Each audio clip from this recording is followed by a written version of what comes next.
Well, hello xenographers everywhere and welcome to another episode.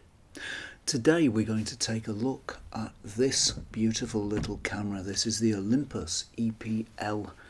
It's one of the pen cameras, and we're also going to check out some of the wonderful little micro four thirds lenses you can fit to these bodies. So we've got the, what is this, the 14 to 42 f3.5 to f5.6. We've got the Sigma 60mm f2.8, and we've also got the I think this is a Panasonic Lumix lens, the 12 to 32 f3.5 to f5.6. This camera was lent to me by my friend Alan, and I think he bought his Micro Four Thirds gear around about a year ago, and he's been telling me since then how wonderful it is. I was a little reluctant, but eventually, to prove it, Alan lent me his entire kit, which comprises of these three lenses I'm going to show you today: the E-PL8, the E-PL5, which we've looked at in an earlier episode, and this wonderful, wonderful case, Kodachrome, Ektachrome, Kodachrome, Ektachrome. Should we do it again? Kodachrome, Ektachrome. So many thanks to Alan, who's lent me this wonderful gear. He's also lent me lots and lots of stuff in the past. He's given me lenses, he's given me Olympus bits, focusing screens, right angle viewfinders for the OM cameras. So many thanks to Alan for all your help and support with this channel. It is very much appreciated, and it's things like that, it's loans like that that help the channel to grow and develop. So thank you, Al. So let's have a look at this wondrous little camera. It's delightful, and that's a word that genuinely describes it. It really is a joy to use. It's beautifully made, as all the pen cameras are.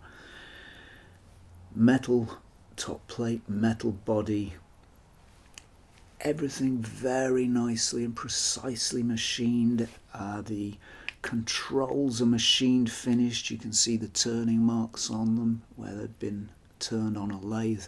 Just a beautiful little thing. It's a very capable camera, so I'm not sure why the L, which denotes light, is actually included in the title, because I can't see anything particularly light about it. It's a fully featured, fully functional, very powerful, very capable little camera that can mix it with the big boys. This camera can do anything pretty much that a DSLR can do, so it's a really powerful piece of kit. The controls, of course, are different to an SLR. It's got a control wheel on top with MASP or MSAP, various auto functions, art filters, scene modes. So that's pretty much as you'd find on a DSLR. It has one control wheel on the top here surrounding the shutter button. That's the only control wheel it has. The rest of the functions are determined by diving into the menus, which I thought would be trickier than it actually turned out to be. Once I'd used this camera a little bit, once I'd become familiar with it, it became second nature. I became practiced at it, and I knew where to go to adjust the various parameters. So it's not intrinsically any more difficult to use than a DSLR would be. I find this easier to use, an easier camera to use than the EP1 over here that we looked at last week. For one thing, the resolution of the rear screen is far higher. This is a very high resolution screen, and it makes viewing so much easier. In addition to that, it articulates, so it will fold 90 degrees more or less upwards, so you can shoot down low, and it will also articulate towards this way, and it will swing around to face you underneath the camera, so you can use this camera for selfies should you want to do such a thing. It's a little tricky to use for vlogging, because if you wanted to put it on a tripod or any kind of gimbal, then of course you're going to obscure the screen, so the only vlogging you're going to be able to do with it is handheld, like this, just looking straight directly at the camera. Probably not the ideal vlogging camera, but it could be used as a vlogging camera in a pinch. Another thing that makes this camera far easier to use than the EP1 is this. This is the electronic viewfinder. Now, this doesn't come bundled with the camera. You have to buy this as an extra, but it is well worth it. It simply pops into the hot shoe on the top. It's got an electrical connection here which goes into a little socket here just below the hot shoe.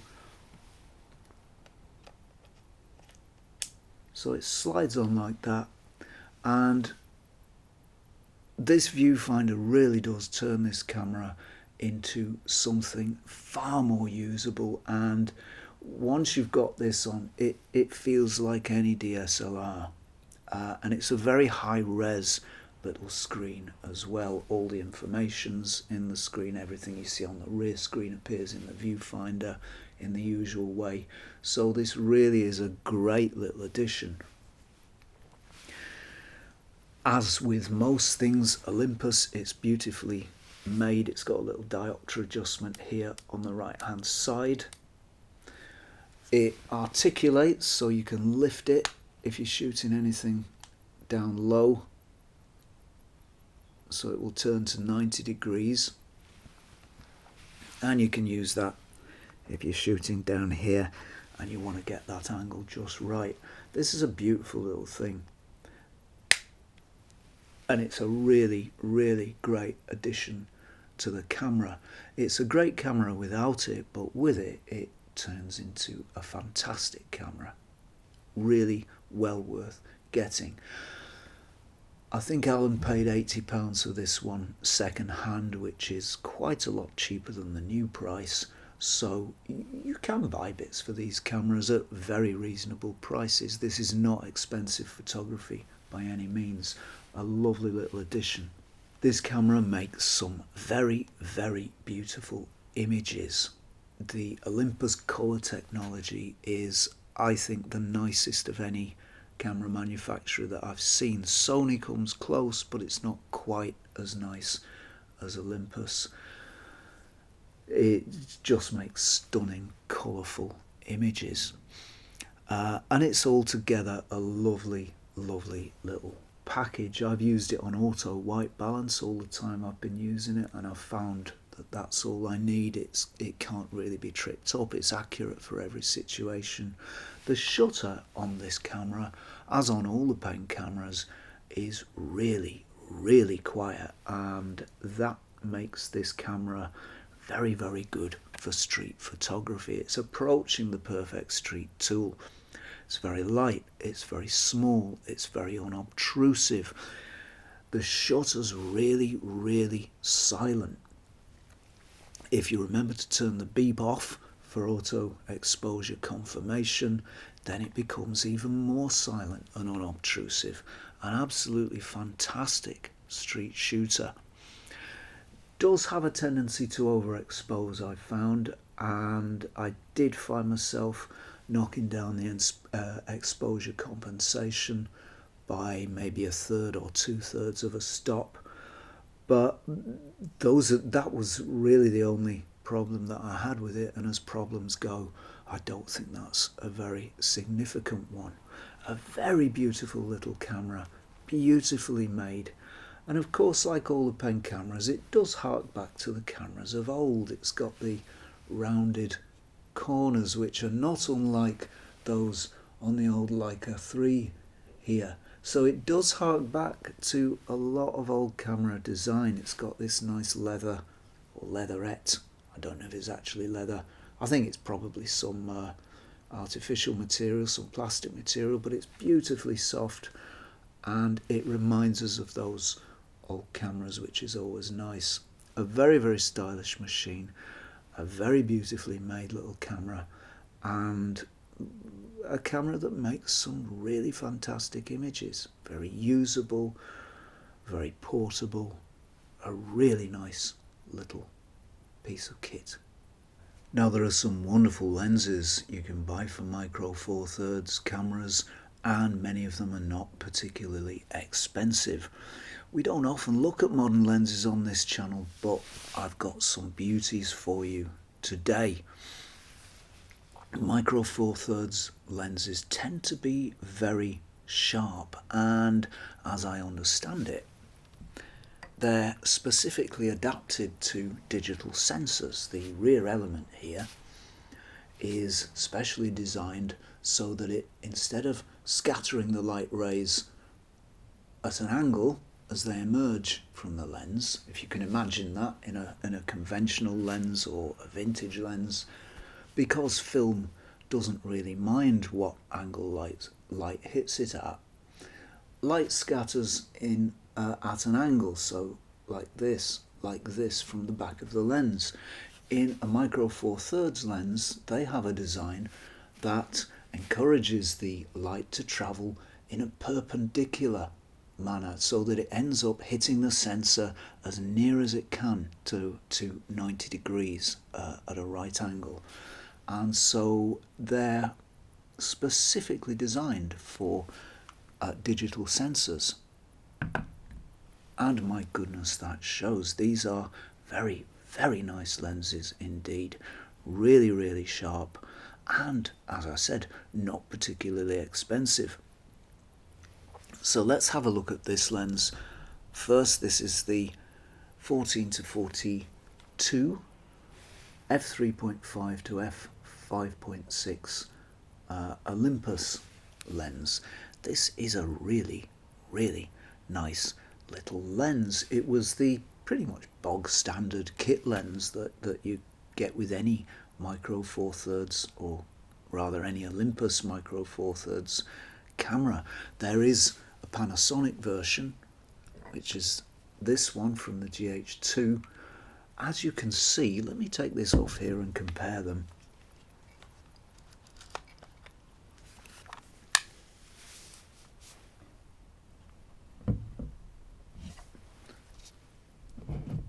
As you can see, the Panasonic lens is quite a bit taller than the Olympus lens, really significantly larger, and it's also significantly wider as well. It's a much bigger lens.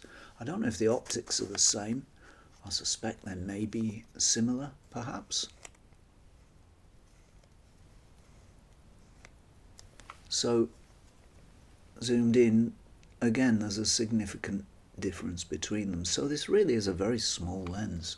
Now, much of this lens is plastic. I would imagine there are some metal parts inside the focusing helix and so on, but the body is entirely plastic. But that doesn't seem to matter too much. This is not a new lens. It's had quite a bit of use, and it's still in very, very nice order. I can't see any problems or faults with this lens. I can't feel any undue wear in it. It's lasted very well, and I can say the same thing about this Panasonic version of the 14 to 42. Again, it's all plastic. It must have, I would think, some metal parts inside. Whether it has or not, it's lasted the course. It's stood the test of time. I've used this lens a lot, and it shows no wear. It's as good today as when it was new, and I think the same can be said of this one.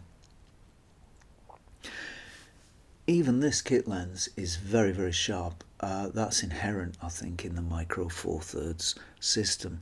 It's got loads of contrast, really, really strong contrast. Probably one of the best contrast or highest contrast lenses anyway that I've ever seen, and it makes very, very strong, very, very sharp images.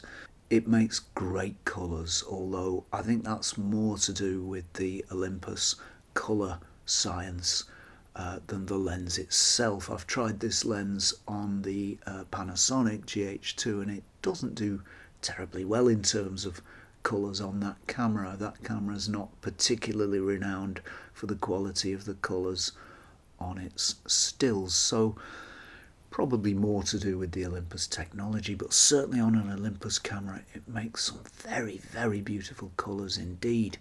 This is really not the blurriest lens in the world.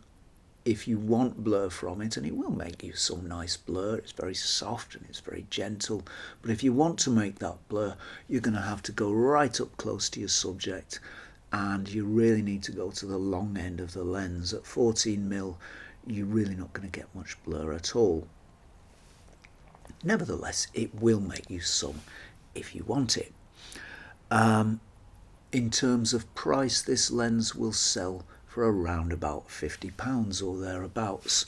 You can get them cheaper. Often if you buy a camera body and this lens, you'll find that that combination works out much cheaper than buying just the lens alone. Lens alone, round about £50. You might see them at 40, you might see them at 60, and you might even see them over that, but don't pay over £60 for one of these because they just don't go for that. A nice little lens, pretty cheap, makes some stunning images and a very, very nice little piece of kit. So the next lens I'd like to show you is this one. This is the 12 to 32 f3.5 to f5.6. This is a Panasonic lens, and I've sometimes heard it said that Panasonic and Olympus lenses don't really like each other, or that is, the Panasonic and Olympus Micro Four Thirds systems don't really talk to each other's lenses. Well, I found that not to be true. It's said that focusing time is a little slower when you put, for example, a Panasonic lens on an Olympus body or the other way around. I've really not found that to be so at all. Very, very quick autofocus with this lens. This is a lens that covers all the wide focal lengths and more, of course, but it covers the wide focal lengths. It's the equivalent on full frame of 24 to 64 millimeters, so it does cover a very large range of focal lengths, pretty much all the focal lengths that you'll need unless you want to shoot really long. I found this to be a beautiful little thing. It's very tiny, very, very small. If we compare it to, let's say, this Industar here, the Industar 61, it's a lot shorter. In fact, let me take the cover off, the hood off.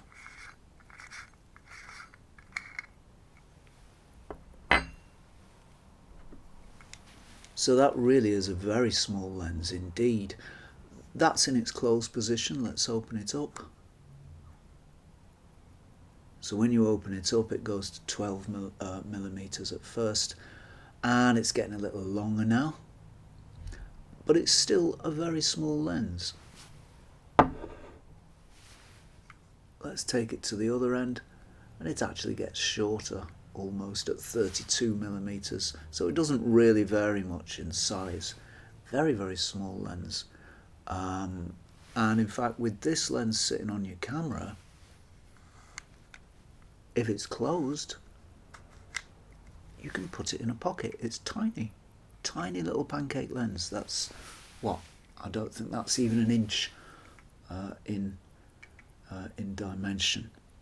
Very, very small, very, very nice little package. The autofocus works very quickly in good light and pretty quickly in dimmer light also. It does suffer slightly in dimmer light. The autofocus time does increase a little bit, but I certainly didn't notice any problems with it while I was shooting it. It's very nicely made. Again, this is a plastic lens as far as I can tell. I think even the mount is plastic on this lens, but there is no significant wear on it. Again, this is not a new lens. It's a second-hand lens that Alan bought second-hand. It has no significant wear on it at all. And I think that speaks for the quality of its manufacture, despite the fact that it's got a lot of plastic in its construction. It's a slightly rattly lens as well. That must be to do with the autofocus mechanism. So, very strong contrast with this lens, as with most Micro Four Thirds lenses that I've tried, and very, very nice colour as well, certainly on the Olympus bodies. I didn't try it on a Panasonic body, but on the Olympus bodies this makes beautiful, stunning colours, just as you'd expect from Olympus. There's not a lot of blur with this lens. It covers the wider focal lengths, and in fact it doesn't even go as long as the kit lens, which goes to 42mm. This one only goes to 32mm, so this is not the blurriest lens in the world. You can coax blur out of it if you go really close to your subject and you go to the long end of the lens, but this isn't a lens for blur. This is a street lens, and as a street lens it works really, really well. It gives you a big wide shot at the wide end equivalent to 24mm. And remember that wide lenses, certainly in vintage lenses, wides are very, very difficult to get for Micro Four Thirds, simply because of the crop factor. So to get a wide angle of view on a Micro Four Thirds lens, to get the equivalent of 28mm, well, you need to half that number. So 14mm is a wide angle lens for Micro Four Thirds. Now, if you want a 14mm vintage lens, you're into ultra wide territory, and those are very, very expensive indeed. So in vintage terms, in vintage lens terms, there are not a lot of options for Micro Four Thirds, and this fills that gap beautifully.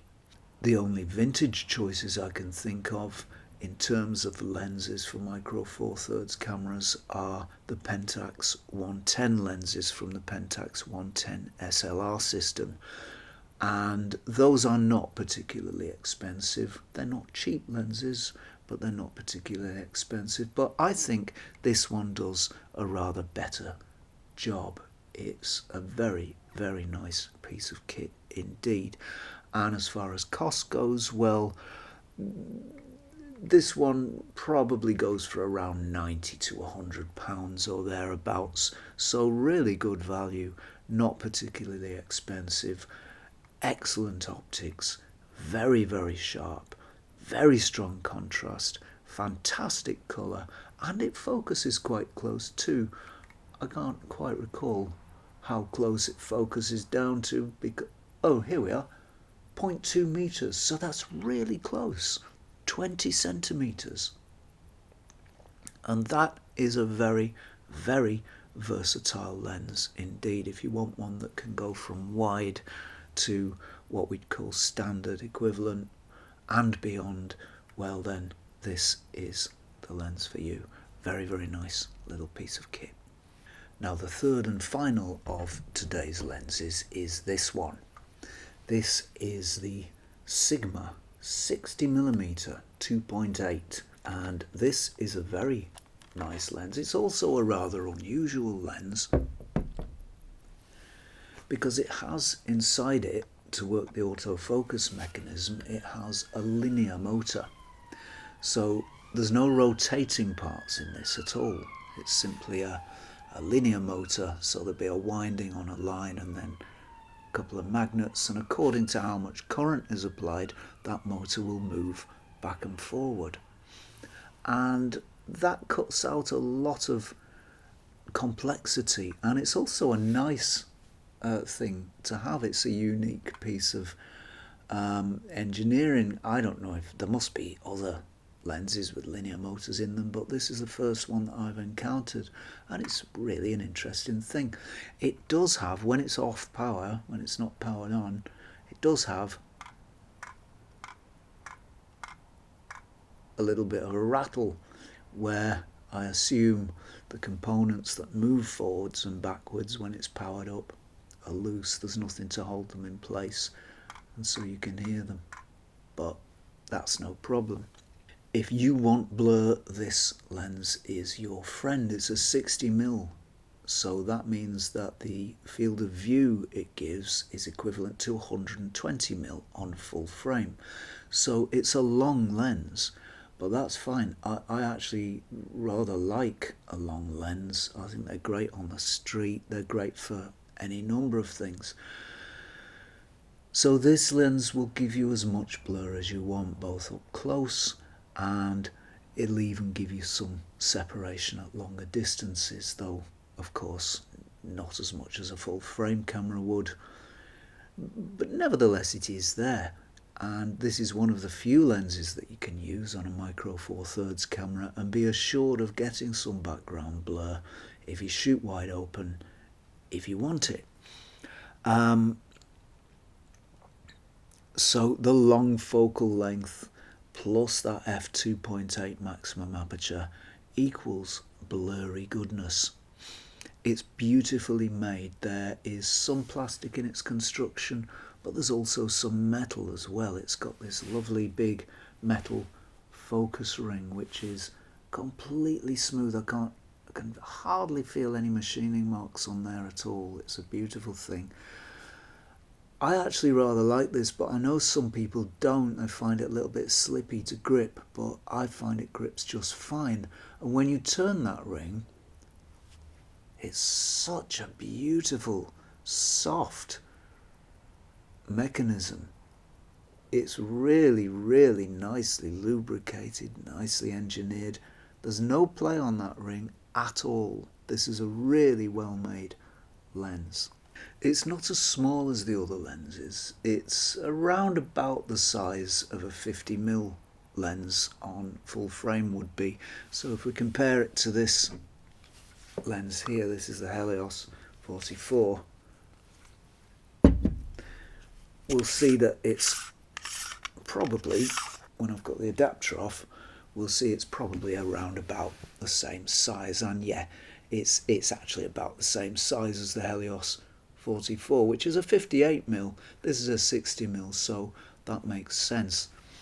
It's not as tiny as this lens, and it's certainly not as tiny as this lens, the 12-32, but it's entirely manageable. There's no problems with it at all. You won't get the camera in your pocket with it on, of course, but with such a nice lens mounted, you probably wouldn't want to. It has very high contrast, like the other two lenses do, and in fact there are points when it seems almost to have a bit too much contrast, when you know, I'd like it to be toned down a little bit, but you can do that in camera, of course.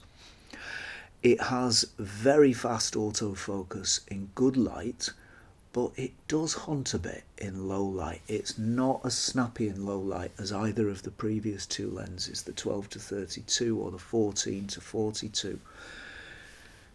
So it does hunt a little bit in low light. It will focus in low light, but it doesn't find it as easy as in good light. And on the EP1, when I tried this lens, I found that it didn't really like to focus very quickly at all. So it may be there's a mismatch between electronics. It may be that this EP1 has very old software on it. I don't really know, but it wasn't terribly successful on the EP1 when I tried it, but fine on the E-PL5, fine on the E-PL8. So on any of the later micro four thirds cameras, this should be fine also. It makes beautiful colours on Olympus cameras. I haven't tried it on the Panasonic GH2, but certainly on Olympus cameras this makes very, very beautiful colours indeed. And it's a great lens for black and white as well, because it's got that very high contrast. And I made some nice black and whites with this lens. It does have a tendency to overexpose. In fact, this lens, I think, shows that tendency a little more than the previous two lenses. It's not particularly a problem. I did have to knock the exposure compensation down a bit while I was using it, but that's no problem at all. Overall, this is a beautiful lens. I've really, really enjoyed using it, and I think I've enjoyed using this lens the most out of the three lenses of today. It's nicer to use than either of the other two, and I think that with this lens mounted, or a lens like it, a micro four thirds camera really comes into its own, and it turns it into the complete photographic package that will make some blur if you want it to. And so this lens gives you full control over your image. A really, really nice piece of kit, one that I've really enjoyed using actually. As far as cost goes, they're not particularly cheap. They cost around about £150, and that's a second-hand figure, so they'll be a little bit more new, but very, very well worth it. As I say, this lens, in my opinion, turns a micro four thirds camera into a really complete photographic package. You're no longer missing that element of blur. You don't have to make blur, but it's there if you want it, and I think that's a great thing to have. A really, really nice little lens, absolutely beautiful. I've thoroughly enjoyed using it. If I was to keep only one of any of these three lenses, it would be this one. This is the pick of the bunch. So there we are. That's the Olympus E-PL8 plus three beautiful little lenses. I've really enjoyed using this kit, and it's really showed me what you can do with micro four thirds. It's a very, very usable, powerful, capable system with some very nice lenses. And if you've not tried it, or if you're thinking of getting into digital mirrorless photography, it's a really good system to get started with. And don't forget that on any micro four thirds camera you can use any of these lovely old vintage lenses. In fact, you can use pretty much any vintage lens that was ever made. There are some exceptions, but more or less all of them can be made to fit some road or other. Absolutely lovely. I've thoroughly enjoyed using it, and I've also got my own EP1 out of it as well. I'm going to keep this camera and I'm going to use it because it's a thoroughly enjoyable, lovely little machine. So that is it from me for now. I would like to thank everybody who has subscribed, everybody who watches the channel. I'd like to thank all the patrons on Patreon for their continued support. And please don't forget, before you go, to like, subscribe and ring that bell. If you'd like to support this channel and help it to grow and develop, you can do that at patreon.com/Zenography. As ever, thank you very much for watching, and I will see you next time for some more Zenography.